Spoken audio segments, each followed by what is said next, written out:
Dear students, अस्सलाम वालेकुम। Previous lecture में हमने देखा था कि हम किस तरह से डेटाबेस को क्रिएट करेंगे और उसके अंदर हम किस तरह से कलेक्शंस को क्रिएट करेंगे और हम किस तरह से डेटाबेस कलेक्शन को डिलीट कर सकते हैं या ड्रॉप कर सकते हैं और डिफरेंट ऑपरेशंस जो हम अपने डेटाबेस कलेक्शन के ऊपर परफॉर्म कर सकते हैं वो हमने डिटेल में डिस्कस किए थे। आज के लेक्चर में या आज के ट्यूटोरियल में हमने देखेंगे कि हमने डेटाबेस तो बना लिया, हमने कलेक्शन भी बना ली, तो अब बारी आती है हमारी उस डेटाबेस और उस कलेक्शन में डाटा को इंसर्ट करने की। तो डाटा या रिकॉर्ड इंसर्ट करेंगे हमने ये देखा था कि RDBMS जो अब आपने पढ़े थे तो उसमें आपने देखा था कि SQL में आप जो है वो रो इंसर्ट करते हो पूरी, तो उसके लिए फिर आप पहले से अपना टेबल क्रिएट करते हैं और उसमें आपके डिफरेंट डेटा फील्ड्स होती हैं, डिफरेंट एट्रीब्यूट्स होते हैं, ठीक है। तो यहाँ पे हम जब हम अपना कलेक्शन क्रिएट कर रहे थे तो उस वक्त हमने कोई एट्रीब्यूट स्पेसिफाई नहीं किए, ठीक है। हमने सिर्फ अपनी कलेक्शन माई कलेक्शन या माई कॉल के नाम से हमने 2 कलेक्शंस बनाई थी, ठीक है, या जो ऑलरेडी कलेक्शंस हमारी बनी पड़ी हुई थी उनके अंदर हमने कहीं पे भी अपने एट्रीब्यूट स्पेसिफाई नहीं किए, ठीक है। तो यहाँ पे अब हम अपने एट्रीब्यूट्स स्पेसिफाई करेंगे और वो हम कहाँ पे करेंगे, जब हम अपना डॉक्यूमेंट क्रिएट करेंगे। अब डॉक्यूमेंट क्रिएट करेंगे तो ऑब्वियसली बात है कि उसमें कुछ डाटा फील्ड्स होंगे और डाटा फील्ड्स में अगर हमने डाटा स्टोर करना है तो उनकी कोई ना कोई डाटा टाइप भी होगी, ठीक है। तो अभी हम आपको जो मोस्ट इंपॉर्टेंट डाटा टाइप्स हैं MongoDB के अंदर हम आपको उनका इंट्रोडक्शन देंगे और बताएंगे कि कौन कौन से डाटा टाइप्स आप किस तरह के डाटा के लिए आप यूज़ करेंगे। अगर आप कैरेक्टर टाइप डाटा के ऊपर काम कर रहे हैं, आपने किसी का नाम स्टोर कराना है, फादर नेम स्टोर कराना है, आपने उसकी एड्रेस स्टोर कराना है किसी का, तो उसके लिए आप स्ट्रिंग की डाटा टाइप यूज़ करोगे, ठीक है। अब अगर आपने किसी की सैलरी स्टोर करानी है, किसी का एम्प्लॉय नंबर, किसी का डिपार्टमेंट नंबर आपने स्टोर कराना है, तो उसके लिए हम कौन सी डाटा टाइप यूज़ करेंगे, इंटीजर की डाटा टाइप, क्योंकि इंटीजर की डाटा टाइप कौन सा डाटा डील करती है, न्यूमेरिकल वैल्यूज़ को यूज़ करती है, डील करती है। अब अगर आपने बूलियन टाइप डाटा कराना है, ठीक है, आपका कोई ऐसा वेरिएबल है जिसकी वैल्यू ट्रू या फॉल्स में ही हो सकती है, इसके अलावा और कोई और वैल्यू नहीं हो सकती उसकी, तो उसके लिए फिर हम कौन सा उस टाइप के वेरिएबल्स के लिए या डाटा फील्ड्स के लिए हम बूलियन की डाटा टाइप यूज़ करेंगे। अगर आपने फ्लोटिंग पॉइंट वैल्यूज़ को स्टोर कराना है तो फ्लोटिंग पॉइंट वैल्यूज़ के लिए हम डबल की डाटा टाइप यूज़ करते हैं। इसके अलावा अगर आपने बायस ऑन एलिमेंट्स की वैल्यू लोएस्ट या हाईएस्ट वैल्यू के अगेंस्ट आपने कोई कंपैरिजन करने, आपने अपनी कोई वैल्यू बायस ऑन एलिमेंट्स के लोएस्ट और हाईएस्ट वैल्यू के साथ कंपेयर करनी है, तो उसके लिए हम मिन और मैक्स कीज़ यूज़ करेंगे। MongoDB के अंदर एरेस को हैंडल करने के लिए एरेस के नाम से अलग से डाटा टाइप है। अगर आपने लिस्ट ऑफ एलिमेंट्स को इकट्ठे स्टोर कराना है और उसके ऊपर ऑपरेशंस परफॉर्म करने हैं तो उसके लिए आप एरेस की डाटा टाइप यूज़ करोगे। एक और इम्पॉर्टेंट डाटा टाइप जो कि हम MongoDB में यूज़ करते हैं वो है हमारे पास ऑब्जेक्ट की डाटा टाइप। ऑब्जेक्ट की डाटा टाइप जो है वो एम्बेडेड डॉक्यूमेंट्स के लिए यूज़ की जाती है। हमने जब स्टार्ट में MongoDB का इंट्रोडक्शन पढ़ा था तो हमने ये कहा था कि ये जॉइंट्स को यूज़ नहीं करता लेकिन ये एम्बेडेड डॉक्यूमेंट्स को यूज़ करता है, ठीक है। डॉक्यूमेंट्स को एम्बेड करता है, 2 या 2 से ज़्यादा डॉक्यूमेंट्स को कंबाइन करता है, ठीक है, एम्बेड करता है उनको, तो उसके लिए ये ऑब्जेक्ट डाटा टाइप यूज़ करता है। अगर आपने नल वैल्यू स्टोर करनी है तो उसके लिए आपकी जो डाटा टाइप होगी वो नल होगी। और इसके अलावा अगर आप कोई सिंबल स्टोर कराना चाह रहे हैं, ठीक है, अगर आप जैसे आप सैलरी आप $साइन स्टोर कराना चाह रहे हैं या आप कोई ऐसी लैंग्वेज की कोई वैल्यू स्टोर कराना चाह रहे हैं जिसमें सिंबल्स यूज़ हुए हुए, ठीक है, तो उसके लिए जैसे चाइनीज़ है या जापानीज़ है तो उसके लिए फिर आप सिंबल का जो डाटा टाइप है वो यूज़ करोगे। अगर आपने कोई डेट या टाइम स्टोर कराना है, जैसे आपने किसी की डेट ऑफ बर्थ स्टोर करानी है, ठीक है, या डेट ऑफ एम्प्लॉयमेंट स्टोर करानी है, इस तरह की जो आपकी अगर आपने डेट्स या टाइम स्टोर कराना है तो उसके लिए डेट की डाटा टाइप जो है वो यूज़ होगी। और ये जो डाटा टाइप है ये यूनिक्स टाइम फॉर्मेट में आपकी डेट और टाइम को स्टोर करती है। लेकिन अगर आपने खुद अपना डेट और टाइम स्पेसिफाई करना है तो आप इस ऑब्जेक्ट बनाओगे डेट का, ठीक है, और उससे पास करेंगे आप डेट, मंथ और ईयर। हम आगे एग्जाम्पल में भी देखेंगे कि किस तरह से हम डेट का ऑब्जेक्ट बनाएंगे और उसके बाद हम उस डेट के ऑब्जेक्ट को डेट और टाइम जो है वो पास करेंगे। ऑब्जेक्ट आईडी जो है ये आपके डॉक्यूमेंट की आईडी को स्टोर करती है। ये जो डाटा टाइप है ये आपके डॉक्यूमेंट की आईडी को स्टोर करती है। अगर आपने कोई जावास्क्रिप्ट कोड जो है वो अपने डॉक्यूमेंट के अंदर स्टोर कराना है तो उसके लिए आप कोड का डाटा टाइप यूज़ करोगे। और अगर आपने कोई रेगुलर एक्सप्रेशन स्टोर कराना चाह रहे हो तो उसके लिए रेगुलर एक्सप्रेशन। ये कुछ इंपॉर्टेंट डाटा टाइप्स थी जो कि हम MongoDB में यूज़ करते हैं डाटा को स्टोर करने के लिए। अब हम देखते हैं कि हम डॉक्यूमेंट किस तरह से इंसर्ट करेंगे। हमने अपनी कलेक्शन बना ली, ठीक है, किसी भी नाम से हम अपनी कलेक्शन बना ली और हम अपनी उस कलेक्शन के अंदर डाटा को इंसर्ट करना चाह रहे हैं, डॉक्यूमेंट्स को इंसर्ट करना चाह रहे हैं, तो उसके लिए हम इंसर्ट का मेथड यूज़ करेंगे। या फिर आप सेव का मेथड यूज़ करते हो, ठीक है। अभी हम इस लेक्चर में आपको इंसर्ट का मेथड जो है वो सिखाएंगे, और सेव का मेथड आपके लिए एज एन असाइनमेंट हमने छोड़ा है कि आप उसको खुद एक्सप्लोर करेंगे किस तरह से आप सेव का मेथड जो है वो यूज़ कर सकते हो डॉक्यूमेंट को स्टोर कराने के लिए, क्रिएट करने के लिए। जो बेसिक सिंटेक्स है इंसर्ट कमांड का वो है हमारे पास db.collectionname.insert डॉक्यूमेंट। हमने ये जो कमांड है ये हमने अपने प्रीवियस लेक्चर में जब हम कलेक्शंस के साथ काम कर रहे थे हमने तब भी देखी थी, और हमने उस वक्त कहा था कि हम इसको नेक्स्ट ट्यूटोरियल में डिस्कस करेंगे। तो अभी हम इस पूरी की पूरी कमांड को डिटेल में डिस्कस करेंगे कि ये इस कमांड करती क्या है बेसिकली। अभी देखें एग्जाम्पल के साथ कि आपने db.mycollection.insert आपने ये आपकी माई कलेक्शन जो थी वो आपने प्रीवियस लेक्चर में उसको क्रिएट किया था इंसर्ट, और अब आगे देखें कि आगे हमने क्या किया है कि हमने डॉक्यूमेंट इंसर्ट करना शुरू किया। डॉक्यूमेंट में आपके पास क्या होंगी, आपके पास आपके वेरिएबल्स होंगे, आपके एट्रीब्यूट्स होंगे और उनके अगेंस्ट कुछ वैल्यूज़ होंगी। अभी देखें कि सबसे पहला हमारा जो वेरिएबल है वो कौन सा है, हमारे पास डेटा फील्ड है वो हमारे पास कौन सी है, ID की फील्ड है, ठीक है। और हमने उसकी डेटा टाइप क्या रखी है, ऑब्जेक्ट ID, और हमने अपने ऑब्जेक्ट को एक ID असाइन कर दी है। टाइटल हमारा पहला डेटा फील्ड है, उसको हमने सिंगल कोट्स के अंदर क्योंकि ये स्ट्रिंग था तो हमने इसको MongoDB दे दिया। डिस्क्रिप्शन में MongoDB is NoSQL database, by tutorials point URL में भी हमने इसको स्ट्रिंग पास कर दी, और टैग्स में हमने MongoDB डेटाबेस और ये रखवा दी, और लाइक्स को हमने 100 वैल्यू साइन कर दी। माई कलेक्शन जो है वो हमने प्रीवियस ट्यूटोरियल में क्रिएट की थी। अगर आपके डेटाबेस में आपकी कलेक्शन माई कॉल के नाम से एग्जिस्ट नहीं करती, ठीक है, तो ये क्या करेगा कि ये पहले माई कॉल को क्रिएट करेगा और उसके अंदर ये डॉक्यूमेंट जो है उसको इंसर्ट करेगा। अगर आप ID का पैरामीटर स्पेसिफाई नहीं करते तो MongoDB खुद ही एक यूनिक ID जो है वो आपके इस डॉक्यूमेंट को असाइन कर देगा। ये आपके पास ID जो है ना ये 12 बाइट्स का हेक्साडेसिमल नंबर है जो कि यूनिक वैल्यूज़ प्रोड्यूस करता है या यूनिक वैल्यू साइन करता है हर डॉक्यूमेंट को एक कलेक्शन के अंदर। और ये जो 12 बाइट्स होती हैं ना ये आपकी किस तरह से डिवाइड होती हैं कि 4 बाइट्स आपकी टाइम स्टैम्प की होती हैं, 3 बाइट्स आपकी मशीन ID होती है, 2 बाइट्स आपकी प्रोसेस ID होती है, 3 बाइट्स आपकी इंक्रीमेंटर होता है। और अगर आपने मल्टीपल डॉक्यूमेंट जो हैं वो आपने एक सिंगल क्यूरी में करने हैं तो आपको एक एरे ऑफ डॉक्यूमेंट्स जो है वो पास करनी पड़ेगी इंसर्ट कमांड को। तो वो हम किस तरह से करेंगे, आप ये देखें कि हमने पोस्ट एक नई कलेक्शन बनाई, डॉट इंसर्ट का मेथड कॉल करा। अब आप देखें कि यहाँ पे पहले एक स्क्वायर ब्रैकेट यूज़ किया हमने। ये स्क्वायर ब्रैकेट क्या इंडिकेट करेगी कि हम एक एरे पास करने जा रहे हैं, ठीक है। स्क्वायर ब्रैकेट हमने स्टार्ट किया, उसके अंदर करली ब्रैकेट्स के अंदर हम क्या करेंगे कि हम अपना जो एक डॉक्यूमेंट है उसकी वैल्यूज हमने देखी। आप देखें हम यहाँ पे हम ID नहीं कर रहे ना, तो ये ID की वैल्यू स्पेसिफाई नहीं कर रहे, तो ये इस वाले ऑब्जेक्ट ये इस वाले डॉक्यूमेंट को एक यूनिक ID आपका MongoDB खुद से असाइन कर देगा। ये हमने एक अपना डॉक्यूमेंट इसको पास किया, उसके बाद हमने दूसरा अपना डॉक्यूमेंट पास किया। अब आप ये देखें कि इस वाले डॉक्यूमेंट में हमारे पास वेरिएबल्स थे title, description, by, URL, tags और लाइक्स, ठीक है। और जो हमारा दूसरा डॉक्यूमेंट है जो कि इसी कलेक्शन के अंदर है उसमें हमारे पास टाइटल है, डिस्क्रिप्शन है, बाय है, URL, टैग्स, लाइक्स और आगे में हमें क्या मिल रहा है, कमेंट्स मिल रहा है। और कमेंट्स के अंदर हम एक और एरे पास करें, ठीक है, एक और डॉक्यूमेंट पास करें, एक डॉक्यूमेंट के अंदर हम एक और डॉक्यूमेंट क्रिएट करें। तो कमेंट्स में उसने किया कि एक और डॉक्यूमेंट डाला, उसमें उसने रखा वेरिएबल्स रखे यूज़र, मैसेज, डेट क्रिएटेड। अब हमने कहा था कि हम खुद से भी डेट दे सकते हैं, तो डेट क्रिएटेड को उसने क्या किया है कि न्यू डेट का उसने फंक्शन एक नई डेट बनाई और उसने उसको वैल्यू पास कर दी और लाइक को उसने 0 साइन कर दिया। और यहाँ पे हमारा ये वाला डॉक्यूमेंट क्लोज हुआ, हमारे कमेंट्स क्लोज हुए और हमारा जो मेन सेकंड डॉक्यूमेंट था हमारी पोस्ट का ये वो क्लोज हो गया। और उसके बाद हमने अपनी एरे को भी क्लोज कर दिया। तो ये एग्जांपल थी कि आप मल्टीपल डॉक्यूमेंट्स आप एक ही इंसर्ट कमांड में किस तरह से डाल सकते हैं। अब हम फाइंड का मेथड, अगर आपने कोई पार्टिकुलर वैल्यू निकालनी हो या कोई आपने कलेक्शन के अंदर से आपने अपने डॉक्यूमेंट की कोई पूरा का पूरा डॉक्यूमेंट आपने एक डिस्प्ले कराना है या एक डॉक्यूमेंट के अंदर से कुछ वैल्यूज़ डिस्प्ले करानी है या कुछ डॉक्यूमेंट्स आपने डिस्प्ले कराने हैं, तो उसके लिए फिर हम क्या यूज़ करेंगे, हम फाइंड का मेथड यूज़ करेंगे। बेसिक सिंटेक्स क्या है, db.collectionname.find। अब अपनी कलेक्शन के नाम के साथ फाइंड का मेथड कॉल करोगे तो आपकी जो कलेक्शन में जितने भी डॉक्यूमेंट्स होंगे वो उनको सारों को डिस्प्ले कर देगा।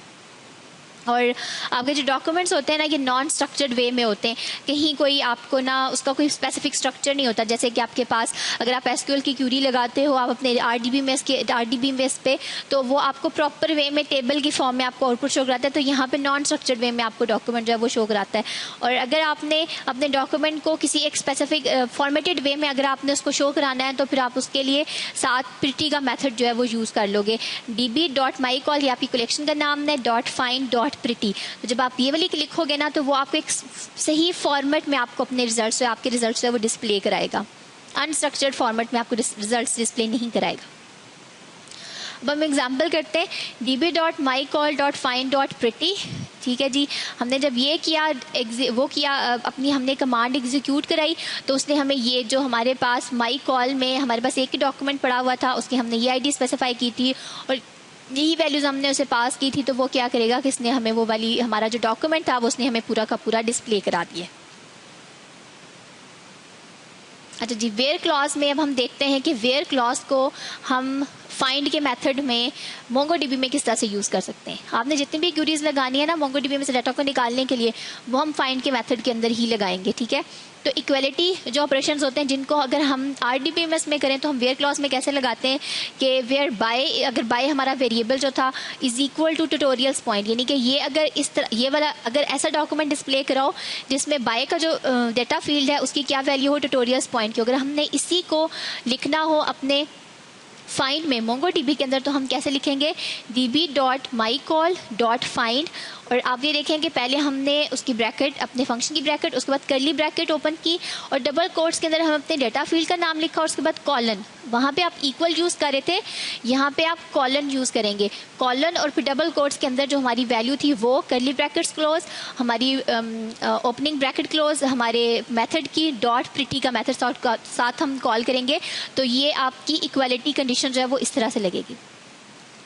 अब है हमारे पास लेस देन का, तो लेस देन के लिए अगर आप जो है वो करेंगे फिर लाइक्स लेस देन 50, हम ये RDBMS में यूज़ करते हैं, तो यहाँ पे क्या करेंगे कि वैसे ही db.mycall.find और वही आपकी फंक्शन की ओपनिंग ब्रैकेट फिर कर्ली ब्रैकेट और डबल कोट्स के अंदर वही वैसे ही जैसे ऊपर हमने किया था कि अपने वेरिएबल का नाम कॉलन, और यहाँ पे उससे डिफरेंट क्या है जब आपने लेस देन या लेस देन इक्वल्स के साइन यूज़ करने हैं कि आपने कर्ली ब्रैकेट्स के अंदर डॉलर साइन के साथ आपने L लिखा और T इज इक्वल टू 50।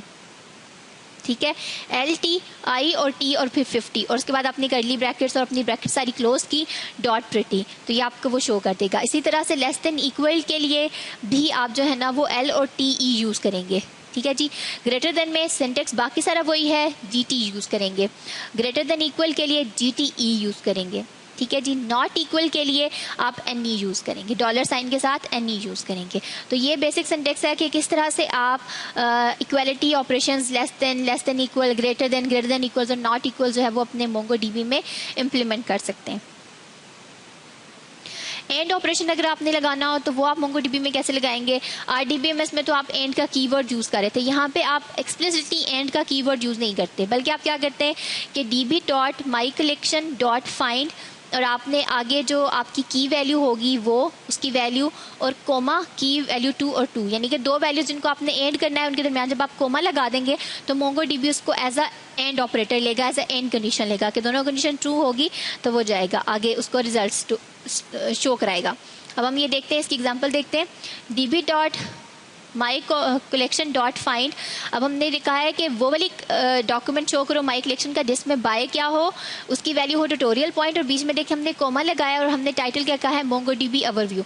तो ये हमें वो वाले डॉक्यूमेंट शो कराएगा जिनमें बाय की वैल्यू ट्यूटोरियल पॉइंट्स होगी और टाइटल की क्या वैल्यू होगी मोंगोडीबी ओवरव्यू। आप देखेंगे जो इसने रिजल्ट हमने डिस्प्ले कराया है उसमें टाइटल की वैल्यू है बाय की वैल्यू है ट्यूटोरियल्स पॉइंट और और टाइटल की वैल्यू क्या है मोंगोडीबी ओवरव्यू।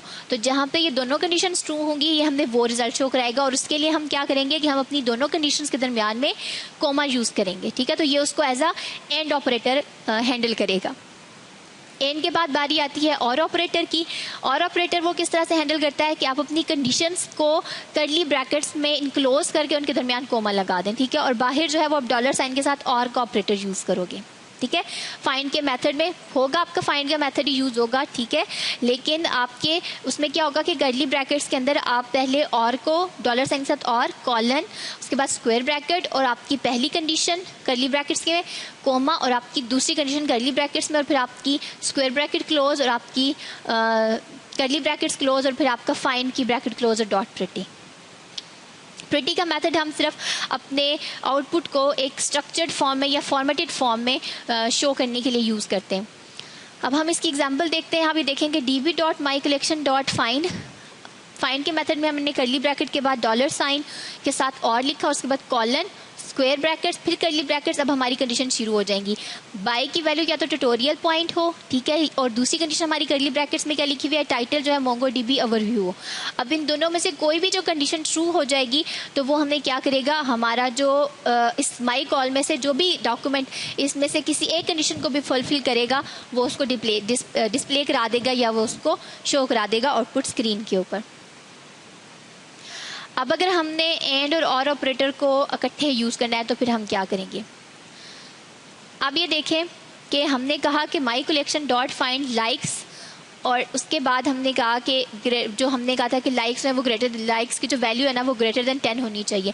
ये तो वो हो गया कि हमारी लाइक्स की वैल्यू ग्रेटर देन 10 होगी। आगे है कोमा, इसका मतलब ये कि ये हमारी पूरी एक कंडीशन है और उसके बाद हमारी एंड की कंडीशन शुरू हो जाती है, और एंड के साथ ही हमने और लगा दिया, यानी कि यहाँ से आगे जो कंडीशंस होंगी उनके ऊपर और अप्लाई होगा, इनका जो भी रिजल्ट आएगा, ठीक है, इन दोनों में से जो भी हमारी आएगा रिजल्ट आएगा वो उसको, और फिर हमारे उन रिकॉर्ड्स में से वो चेक करेगा, उन डॉक्यूमेंट्स में से वो ये चेक करेगा कि कौन कौन से डॉक्यूमेंट में लाइक्स हैं वो ग्रेटर देन 10 है। पहले हमारा और वाला पोर्शन एग्जीक्यूट होगा कि बाय ट्यूटोरियल्स पॉइंट, यानी कि बाय की वैल्यू ट्यूटोरियल पॉइंट हो या टाइटल मोंगोडीबी ओवरव्यू हो, तो वो वाले सारे डॉक्यूमेंट्स जिनमें या तो बाय की वैल्यू ट्यूटोरियल पॉइंट होगी या फिर टाइटल मोंगोडीबी ओवरव्यू होगा वो यहाँ से रिटर्न होंगी। उसके बाद वो उनमें से देखेगा कि उन डॉक्यूमेंट्स में से किस किस डॉक्यूमेंट में लाइक्स की वैल्यू ग्रेटर देन 10 है। तो ये हमने एंड और दोनों क्या किए हैं, इकट्ठे एग्जीक्यूट कराए हैं, वो कराएं, क्योंकि अब हमारे पास माई कॉल में सिर्फ एक ही रिकॉर्ड पड़ा हुआ है तो वो हमें बार बार वही रिकॉर्ड शो कर रहा है, ठीक है। लेकिन अगर आपके पास मल्टीपल रिकॉर्ड्स होंगे तो आपके आउटपुट जो है वो इससे बहुत डिफरेंट आएंगे। अब हम देखते हैं कि हम अपडेट किस तरह से कर सकते हैं डॉक्यूमेंट को। तो दो फंक्शंस या मेथड्स यूज़ किए जाते हैं, अपडेट का और सेव का मेथड, आपके डॉक्यूमेंट को अपडेट करने के लिए या उसमें चेंजिंग्स को सेव करने के लिए कलेक्शन के अंदर। अपडेट का जो मेथड है वो बेसिकली क्या करता है कि आपकी जो एग्जिस्टिंग डॉक्यूमेंट में कोई वैल्यू होती है ना उसको अपडेट कर देते हैं। जैसे आपने किसी का नाम पहले अली था, आपने उसको अहमद कर दिया है, ठीक है। बाय में पहले ट्यूटोरियल्स पॉइंट लिखा हुआ था, आपने उस बाय की जगह कोई और वैल्यू, ट्यूटोरियल्स पॉइंट की जगह आपने कुछ और वैल्यू उसको दे दिया तो वो उसको अपडेट कर देगा। और सेव का मेथड क्या करता है कि वो पूरा का पूरा जो आपका एग्जिस्टिंग डॉक्यूमेंट होता है ना उसको पास्ट डॉक्यूमेंट्स के साथ रिप्लेस कर देता है, पूरा का पूरा डॉक्यूमेंट रिप्लेस करता है। अभी हम इस लेक्चर में आपको अपडेट का मेथड जो है वो सिखाएंगे, और सेव का जो मेथड है ना वो आपके लिए हमने एज एन असाइनमेंट छोड़ दिया है कि आप उसको खुद एक्सप्लोर करें और खुद उसको इम्प्लीमेंट करके देखें कि वो कैसे काम करता है। मोंगोडीबी अपडेट का जो मेथड है उसका जो बेसिक सिंटैक्स है हमने पीछे डिस्कस कर लिया कि जो आपकी एग्जिस्टिंग वैल्यूज़ हैं अगर आपने उनको चेंज करना है, उनको अपडेट करना है तो अपडेट मेथड जो है वो आप यूज़ करोगे। सिंटैक्स क्या है इसका, db.collectionName.update सिलेक्शन क्राइटेरिया, यानी कि आपने किस वैल्यू को जाके अपडेट करना है उसको सेलेक्ट कैसे करना है वो क्राइटेरिया लगाओगे, और अपडेट ही डेटा, यानी कि यहाँ से सिलेक्शन क्राइटेरिया आपको वो एट्रीब्यूट या वो डेटा फील्ड रिटर्न करेगा जिसको आपने चेंज करना है, और यहाँ पे वो वैल्यू जिससे आपने जो कि आप नई वैल्यू इंसर्ट करना चाह रहे हो प्रीवियस वैल्यू की जगह आप यहाँ पे वो वैल्यू पास करोगे अपडेटेड डेटा की जगह। सपोज आपके पास ये 3 रिकॉर्ड्स हैं, ठीक है। आईडी ये वाला है आपके पास, टाइटल मोंगोडीबी ओवरव्यू है, दूसरा टाइटल है आपके पास नो एसक्यूएल ओवरव्यू, और तीसरा टाइटल है आपके पास ट्यूटोरियल्स पॉइंट ओवरव्यू। ये आपके पास 3 डॉक्यूमेंट्स हैं आपकी कलेक्शन के अंदर, ठीक है। तो अब हम इसके ऊपर अपडेट का मेथड कैसे लगाना चाह रहे हैं कि db.mycall.update के आप माई कलेक्शन में ये जो तीन माई कलेक्शन में जो 3 डॉक्यूमेंट्स हैं आप इनमें से अपडेट करें टाइटल जिसका मोंगोडीबी ओवरव्यू हो, ठीक है, ऐसे डॉक्यूमेंट जिसका टाइटल मोंगोडीबी ओवरव्यू। अब इन तीनों डॉक्यूमेंट्स में से वो किसको सेलेक्ट करेगा, वो इसको सेलेक्ट करेगा, इस वाले टाइटल को वो उठा लेगा। और उसके बाद हम ये कह रहे हैं डॉलर साइन के साथ हमने सेट का मेथड कॉल किया है, और कॉलन में हमने कहा है कि अब जो टाइटल करो वो टाइटल कर दो न्यू मोंगोडीबी ट्यूटोरियल। टाइटल आपने यहाँ पे अपने एट्रीब्यूट का नाम आप यहीं पे दोगे, ठीक है। यहाँ से आप अपना डॉक्यूमेंट सेलेक्ट करोगे और यहाँ पे सेट के मेथड को जब आप कॉल करोगे सेट के, तो उसमें आप अगेन जो भी एट्रीब्यूट आपने चेंज करना है आप उसमें बता दोगे कि हमने टाइटल को न्यू मोंगोडीबी ट्यूटोरियल्स करना है, तो ये वो उसको कर देगा, उसको जाके वहाँ पे चेंज कर देगा। अब अगर मैं ये चेंज कर दिया एंटर प्रेस करेंगे तो अगर कोई एरर नहीं आता तो उसका मतलब कि आपका ये जो मोंगोडीबी ओवरव्यू वाला आपका ये जो डॉक्यूमेंट था इसका टाइटल अब न्यू मोंगोडीबी ट्यूटोरियल हो गया है। अब अगर हमने इसको शो कराना है तो हम db.mycall.find का मेथड आप कॉल करोगे तो आपको देखें कि अब आपको जो डिस्प्ले करा रहा है टाइटल वो क्या करा है, न्यू मोंगोडीबी ट्यूटोरियल करा है। इसका मतलब ये कि अब उसने उसकी प्रीवियस वैल्यू को क्या कर दिया है, अपडेट कर दिया है। डिलीट करना है आपने डॉक्यूमेंट कोई, तो उसके लिए हम रिमूव का मेथड यूज़ करेंगे। रिमूव जो है वो मेथड जो है वो एक्सेप्ट करता है दो पैरामीटर को, one is deletion criteria and second is just one flag. Deletion criteria optional है, अगर आपने कोई डिलीशन क्राइटेरिया नहीं देना तो आपके डॉक्यूमेंट्स जो है ना वो सारे डिलीट हो जाएंगे। लेकिन अगर आप डिलीशन क्राइटेरिया दोगे कि स्पेसिफिकली इस डॉक्यूमेंट को या ऐसे डॉक्यूमेंट्स को डिलीट करो, तो वो फिर उन डॉक्यूमेंट्स को डिलीट करेगा। जस्ट वन का मतलब ये भी ऑप्शनल है, आप दे सकते हैं नहीं दे सकते। इसमें ये होता है कि अगर आपने इसकी वैल्यू ट्रू कर दी है तो ये सिर्फ एक डॉक्यूमेंट को डिलीट करता है, उस डॉक्यूमेंट को डिलीट करेगा जो कि आपके सिर्फ एक डॉक्यूमेंट को डिलीट करेगा जो कि आपके क्राइटेरिया को मीट कर रहा होगा। बेसिक सिंटेक्स क्या है रिमूव का, db.collection_name.remove और आगे आप डिलीशन क्राइटेरिया दे देंगे, या आप डिलीशन क्राइटेरिया नहीं देते तो वो भी आपकी मर्जी है।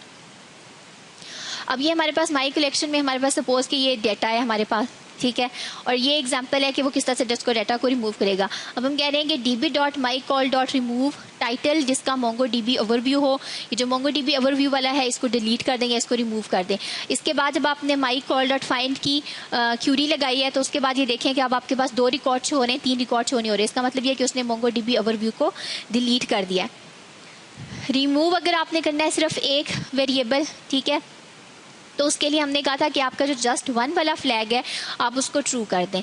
यहाँ पे आप ये देखें इसका बेसिक सिंटेक्स क्या है कि db.collectionname.remove डिलीशन क्राइटेरिया और कोमा 1 का मतलब यह है कि हमारा ये जो जस्ट वन वाला फ्लैग है वो क्या हो गया, ट्रू हो गया। तो इसकी एग्जांपल हम देख लेते हैं। If there are multiple records and you want to delete only first record, then set just one parameter in remove method, उसको हम कर देंगे। अगर आपने सारे रिकॉर्ड्स आपने डिलीट कराने तो db.mycall.remove का मेथड करोगे तो आपके पास डेटाबेस में जितने भी रिकॉर्ड्स होंगे वो सारे डिलीट हो जाएंगे। और db.mycall.find अब हमने कॉल के तो आप देखें कि आपको वो कोई आउटपुट शो नहीं कर रहा है। इसका मतलब ये कि आपके डेटाबेस में जितने भी रिकॉर्ड्स थे ना, आपके डॉक्यूमेंट्स में आपके कलेक्शन में जितने भी रिकॉर्ड थे वो सारे रिकॉर्ड्स हैं वो डिलीट हो गए। ये था हमारा आज का लेक्चर। होप्स हो कि आपको MongoDB में किस तरह से डेटाबेस को क्रिएट किया जाता है, कलेक्शन किस तरह से क्रिएट करते हैं, डॉक्यूमेंट किस तरह से क्रिएट करते हैं, उसको क्यूरी किस तरह से किया जाता है, आपको बहुत अच्छे तरीके से समझ आ गया होगा और अब आप इसको प्रैक्टिस करेंगे। Thank you so much.